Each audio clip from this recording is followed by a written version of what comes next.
Hello students, welcome to government jobs Adda 24/7। Students, मेरा नाम है करण सरदाना और मैं आया हूँ एक और नई अपडेट लेके। एयरपोर्ट अथॉरिटी ऑफ इंडिया में पहले भी कुछ वैकेंसी आई थी जिसके लिए मैंने वीडियो बनाई थी। अभी कुछ और वैकेंसी आई हैं और इस बार जो वैकेंसी आई हैं वो अलग अलग डिसिप्लिन से आई हैं एयरपोर्ट अथॉरिटी ऑफ इंडिया में, और ये है वेस्टर्न रीजन के लिए। तो यहाँ पे वेस्टर्न रीजन के लिए ही जॉब्स हैं। और ये जॉब्स कौन कौन से स्टेट के लिए हैं अगर मैं आपको बताऊं तो गुजरात के लिए है, मध्य प्रदेश के लिए है, गोवा के लिए है और महाराष्ट्र के लिए। तो इन्हीं चार स्टेट के लिए अगर आपका इनके पास डोमिसाइल हो तो ये अप्लाई कर सकते हैं। आइए बात करते हैं कि इसमें कौन कौन सी डिग्री के लिए कौन कौन सी वैकेंसी निकली है और उसका पेपर पैटर्न क्या है, एलिजिबिलिटी क्या है, एज लिमिट क्या है, हर चीज को फटाफट से डिस्कस करते हैं। तो सबसे पहले यहाँ पे जो पोस्ट है वो 168 वैकेंसी है। कुछ टोटल लगभग 180 के आसपास वैकेंसी है, जिसमें सबसे ज्यादा नंबर है 168 का। ये है जूनियर असिस्टेंट फायर सर्विस। आपको पहले भी बताया था मैंने कि फायर सर्विस में अलग अलग ईस्टर्न में और आगे कई जगह पे वैकेंसी निकली थी, अब वेस्टर्न में निकली है। तो 168 फायर सर्विस की है, इसमें सिर्फ 12th एलिजिबिलिटी है, 12वीं बेस पे भी आप भर सकते हो। इसके अलावा सीनियर असिस्टेंट ऑफिशियल लैंग्वेज की 2 वैकेंसी हैं। इसके अलावा सीनियर असिस्टेंट ऑपरेशन पोस्ट पे भी वैकेंसी है। देन सीनियर असिस्टेंट इलेक्ट्रॉनिक्स पे भी वैकेंसी है और अकाउंट्स वालों के लिए भी जॉब है। अकाउंट्स के लिए बीकॉम चाहिए, तो इन सभी में क्या क्या चाहिए हम उसके लिए आगे बात करते हैं। वैकेंसी आपके पास अलग अलग आप देख सकते हैं कि 168 इसकी है, इलेक्ट्रॉनिक्स की 21 है और अकाउंट्स की 11 है, ऑपरेशन में 4 है और ऑफिशियल लैंग्वेज जिनको हिंदी या इंग्लिश लैंग्वेज आती है, मास्टर जिन्होंने कर रखी है, उनके लिए 2 वैकेंसी है। ठीक है, तो चलिए बात करते हैं सबसे पहले ये वाली फायर सर्विस जिसमें अपनी 168 वैकेंसी आई थी। तो इसमें बेटा 12th पास कोई भी बच्चा अप्लाई कर सकता है, या फिर जिसके पास 3 साल का डिप्लोमा हो। और डिप्लोमा आपका किस में होना चाहिए? मैकेनिकल में, ऑटोमोबाइल में या फायर में ही कर सकते हैं। ये नहीं कि दूसरे वाले डिप्लोमा बच्चे अप्लाई कर सकते हैं। या तो 12th पास हो या फिर डिप्लोमा हो, इनमें तो ही कर सकते हैं। ठीक है, इसके अलावा आपको साथ में क्या चाहिए? ड्राइविंग लाइसेंस चाहिए, एक वैलिड हैवी व्हीकल का लाइसेंस चाहिए। और मीडियम जो है वो 1 साल पहले का अगर मीडियम है तो चलेगा, और अगर लाइट व्हीकल का है तो 2 साल पहले का हो तो चलेगा। वैलिड वाला जो मतलब जो हैवी वाला है वो अभी का चाहिए, चल जाएगा। और मीडियम वाला जो है वो 1 साल पुराना चलेगा, और जो लाइट वाला है वो आपका 2 साल पुराना होना चाहिए। तो ये है फायर सर्विस वालों के लिए, कोई भी अप्लाई कर सकता है, 12वीं बेस वाला बच्चा। तो ऑब्वियसली ये थोड़ी सी हैवी ड्यूटी जॉब है, इसके लिए आपके ड्राइविंग टेस्ट भी होंगे यहाँ पे। आपको फिजिकल जो टेस्ट है वो भी अलग से देने पड़ेंगे, राइट। ट्रेनिंग पीरियड भी आपका यहाँ पे रहेगा 4 से 5 हफ्ते का, नहीं 16 वीक से 18 वीक का जो है वो ट्रेनिंग पीरियड रहेगा। तो काफ़ी सारी चीज़ें इसमें रहेंगी। और अब बात करते हैं जो बाकी इसमें डिग्री, बाकी जो पोस्ट है उसमें क्या डिग्री चाहिए। ऑपरेशन जो सीनियर असिस्टेंट है इसके लिए आपको ग्रेजुएशन चाहिए विद लाइट, जो आपके व्हीकल होते हैं उसका लाइसेंस आपको चाहिए।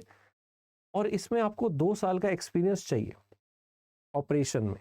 इसके अलावा इलेक्ट्रॉनिक्स में आपका डिप्लोमा चाहिए, इलेक्ट्रॉनिक्स में या टेलीकम्युनिकेशन में या रेडियो इंजीनियरिंग में अगेन आपका 2 साल का इसमें एक्सपीरियंस चाहिए। तो ये वाली पोस्ट में एक्सपीरियंस चाहिए, जबकि फायर सर्विस में एक्सपीरियंस नहीं चाहिए। ठीक है।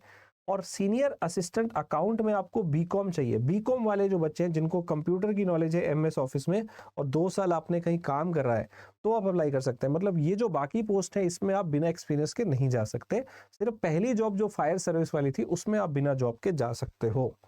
ठीक है।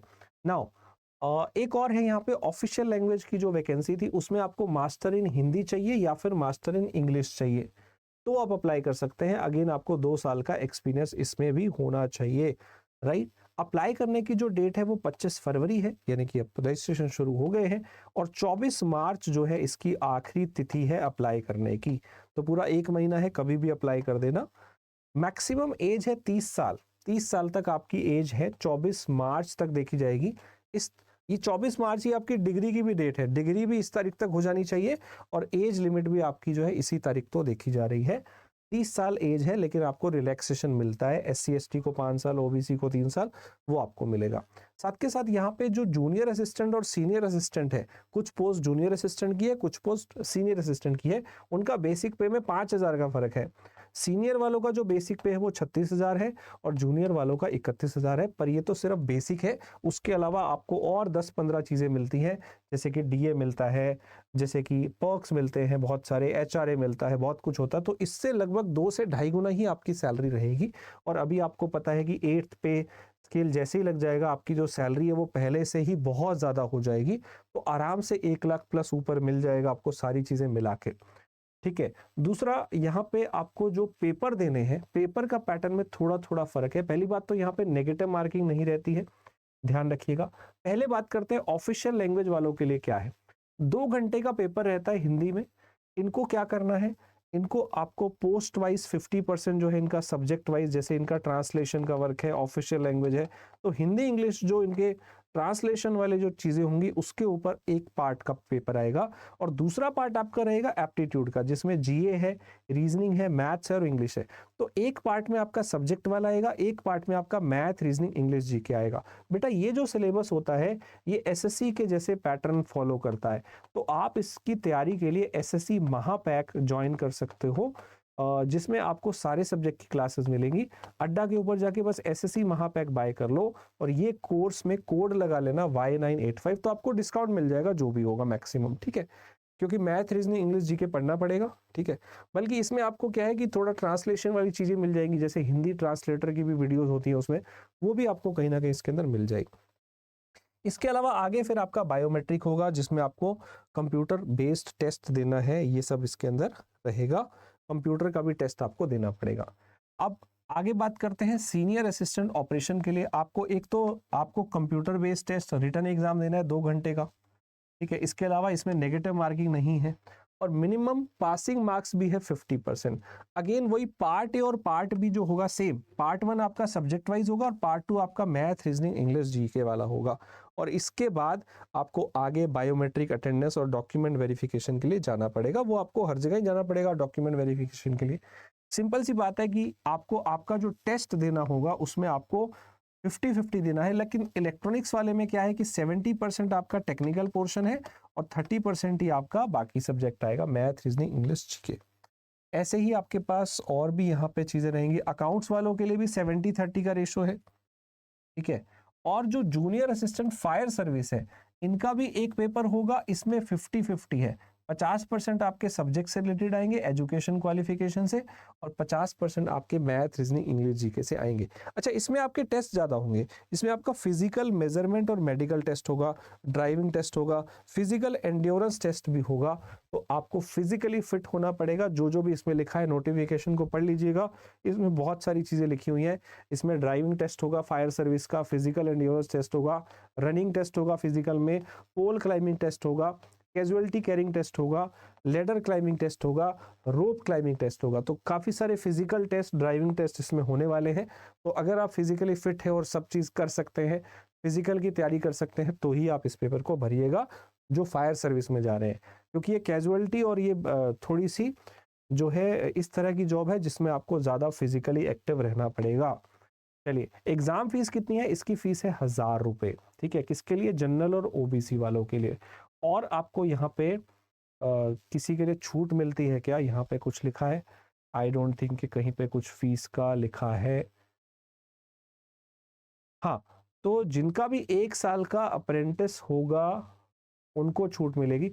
फीमेल के लिए छूट है, जनरल और ओबीसी के लिए छूट है। अलग से उनके लिए तो छूट लिखी नहीं है। जो बाकी कैटेगरी वाले हैं उनके लिए कितनी है नहीं लिखी है। चलो, तो फीस आप देख लीजिएगा। तो ये स्टूडेंट था एग्जाम के बारे में, आप जरूर इसको देखिएगा। आप मुझे टेलीग्राम पे भी फॉलो कर सकते हैं, मैथ्स बाय करण सरदाना मेरा अकाउंट है। Also we have bank, SSC और रेलवे के महापैक। आई वुड सजेस्ट कि इसके लिए आप एसएससी का महापैक ले सकते हो। कोड यूज करिएगा Y985, इससे आपको डिस्काउंट मिल जाएगा। अगर आपको by chance bank, SSC, railway तीनों इकट्ठे साथ में तैयारी करनी है तो आप अड्डा का महापैक ले सकते हो। ठीक है, इसके अलावा आप अगर मुझसे पढ़ना चाहते हैं तो हमारा एक सुप्रीम कोर्ट का बैच आ रहा है, ये भी पूरा एसएससी पैटर्न पे है और इसमें भी आपका मैथ, रीजनिंग, इंग्लिश और जीए आता है, जीके आता है। वो सब हम कराने वाले हैं यहाँ के फैकल्टी। तो आप इस बैच में भी एनरोल कर सकते हो अगर आप करना चाहो। इसमें मैं मैथ्स पढ़ाने वाला हूँ। Y985 कूपन कोड यूज करना और आप बैच ले सकते हो। Thank you so much everyone. I hope आपको वीडियो अच्छा लगा होगा। तो जो भी आपके जानने वाले हैं, आपके दोस्त मित्र हैं, उनके साथ ये वीडियो शेयर करिए, तो अच्छा होगा कि उनको भी इसके बारे में पता चले और वो भी अप्लाई कर पाए। तो एयरपोर्ट अथॉरिटी ऑफ इंडिया में जो जॉब होती है वो काफ़ी अच्छे लेवल की होती है।